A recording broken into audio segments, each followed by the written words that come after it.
Wheat School on RealAgriculture.com is brought to you by Syngenta Canada, Alberta Wheat Commission, and C&M Seeds.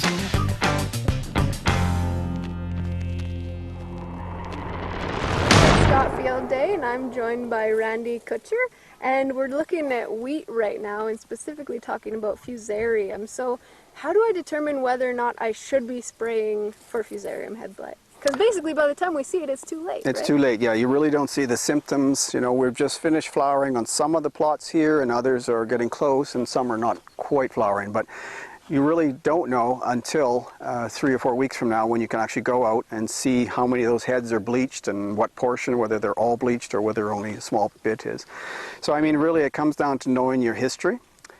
So I would really recommend growers scout about mid-August, you know, at maturity, say, and look for those symptoms so they'll know next year, do they have the problem. The other thing they can do, of course, is when they deliver, make sure you know how many Fusarium damaged kernels you have in your different wheats and when those seeding dates might be. So it really comes down to knowing what happened in past years. So to reduce the risk, certainly rotation is a big factor. You don't want wheat on wheat. If you can put 2 or even 3 crops between, you should really be able to reduce your risk. But it is an airborne pathogen, so it will be coming from the neighbors as well. So that's one thing you can do. The next is choosing the best variety out there. And unfortunately, it's a very hard disease to breed for. So varieties tend to be MR, moderately resistant, is about as good as it gets. I think there was maybe one new one registered last February that maybe has an R rating, but maybe not the strongest R, but that might be an option to choose that variety or those varieties. And then really the last major thing you can do is look at fungicide. So consider a fungicide application if you think you're in a high risk and your previous history suggests, yes, I've had a problem now for a few years. I've been warned about my Fusarium damaged kernels.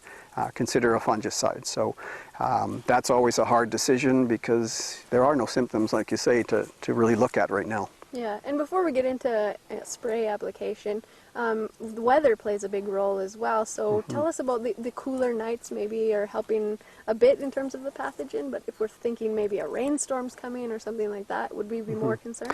Well, the high risk conditions tend to be during flowering when those flowers are open.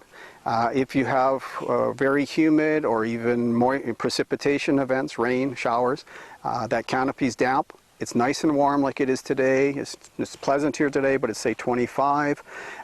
And especially I think there's some play with lower temperatures. And you see that in other crops, that if it does cool down at night, the crops can take a little bit warmer temperatures during the day, just in terms of flower blasting, but also maybe with Fusarium. If it dips, Fusarium has a temperature range just like the crop. So when it dips below 10 degrees, the pathogens may be not as active as well. So there's certainly maybe something to that, but we haven't really spent a lot of time looking exactly at those kind of conditions. Generally speaking, 25-degree days, moist, humid conditions, you're in the head has just emerged from the boot and flowering is starting. That's the time you need to scout and make a decision. So if we think that we should make a spray application based on the susceptibility, the factors that you've talked about, when is the right time and why is it so crucial to be in such a tiny window? Yeah, that's a really difficult one and a hard part to suggest, or to make that recommendation, especially over the phone. So you should be scouting the field and you're looking at when is that head coming out of the boot. So you can see this one's just emerging from the boot. This one's a little farther along, it's getting pretty close, and then you start to see those first few anthers. So I mean, all of this can happen depending on the conditions in a very short time, 1 to 3 to 5 days kind of thing. So you want to get as many of those flowers open as possible. So when those flowers are open, that's when the spores are arriving, and if they get into the flower, of course, that's what causes Fusarium head blight. So you want to spray that fungicide at that stage. And of course, the difficulty is they're not all at the same stage. You have a lot of tillering going on, you have maybe even seeding depth may affect it, of seeding, sometimes you can have a lot of differences in depth, so it can be pretty variable. So, one thing people can do is maybe seed up the seeding rate a bit to try and get less tillers and more of the heads coming in at the same time. That's one other suggestion. Yeah, the main thing for fungicides is to get those flowers when they're open as close as possible. So when the majority of them are starting to flower, that's the time to do it. So would you give like a percentage basis that if we look at our field, this many percentage are flowering, I should spray now? Yeah, I think the recommendation that most go by is when 75% of those heads have emerged from the boot, so we're looking, say, something like that, to about, half of them are in flower kind of thing. So, I mean, that can be harder or easier depending on the evenness of the crop. Yeah, and then basically trying to determine when most of the crop is in that very small window. Yeah, yeah. It's even much more difficult, I'd say, than spraying for sclerotinia and canola, where you can count your flower petals and you may even have a bit more time. Well, you definitely have a bit more time. Yeah, and then once we've made the decision and whatever, we go back in, as you said, maybe in August and do that sampling. And do that sampling and really next year. Leave a check strip, because you really don't know how effective it was if you have nothing to compare to. So I know folks really are reluctant often to leave a check strip, but how do you know if you don't have anything to compare to? Whether it was a fungicide or whether it was just the conditions turned such that you would have had no Fusarium anyway, or little Fusarium anyway. And then what do we look for when we're looking for Fusarium, if we've never seen it before? Oh, it's pretty straightforward. I mean, if you're looking for bleached heads, so sometimes it can be just a few kernels, and if you look in the creases or crevices, you may actually see orange or pink sporulation of the fungus. That's a dead giveaway, but often it's just bleaching. So sometimes the whole head can be bleached, and you roll those kernels out and they're tombstone, right? They're damaged, they're light and often white.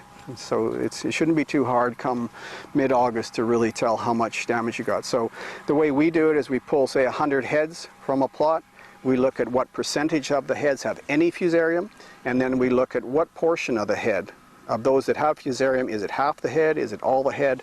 And then we come up with kind of a severity rating to say, well, the disease was worse or not as bad as last year, or compare varieties or fungicides. So that we can kind of keep track. Yeah, I would say for growers, I mean, it's an added thing to do, but scouting this time of year, it really doesn't give you much information about what the problem may turn out to be. So really, if you can scout your canola at swathing and your wheat as it's mature, then you have some idea of what problems you had in the past, and you can start to make decisions. Is my rotation long enough? Do I need to consider different varieties next year? How often am I getting a fungicide response? Does it really pay to spray in my area, or under what conditions does it spray?